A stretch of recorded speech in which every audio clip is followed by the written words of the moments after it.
సాక్ష్యం పలికేది కోటాను కోట్ల దేవదూతలు ఉన్నారు ప్రియులారా. కోటాను కోట్ల దేవదూతలు తెలుసా? అవన్నీ సాక్ష్యం పలుకుతాయి మన విషయం.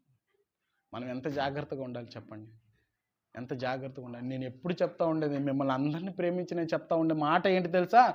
జాగ్రత్త పడండి. దేవుడు బాధపడకుండా మన ప్రవర్తన ఉండాలి. ఎప్పుడు చెప్పే విషయం అండి. ఆయనను బాధ పెడితే మన బ్రతుకు బాగుండదు ప్రియులారా. ఆయన కన్నీళ్ళు పెట్టుకుంటే మన బ్రతుకు బాగుండదు ప్రియులారా. ఆయన ఏడిస్తే మన బ్రతుకు బాగుండదు ప్రియులారా. అర్థం చేసుకోవాలి. చిన్న ఆయుష్కాలం కదా మంది. చూడండి, ఆ కాలములో, నోహా గారి కాలములోనే నీటి అక్కడ ఆకాశంలో నుండి నీళ్ళు వస్తున్నాయి, భూమి నుండి కానీ నీళ్ళు బయటపడుతున్నాయి. మొత్తం ముంచేశాడు, ముంచేసి అందరినీ నాశనం చేసేసాడు.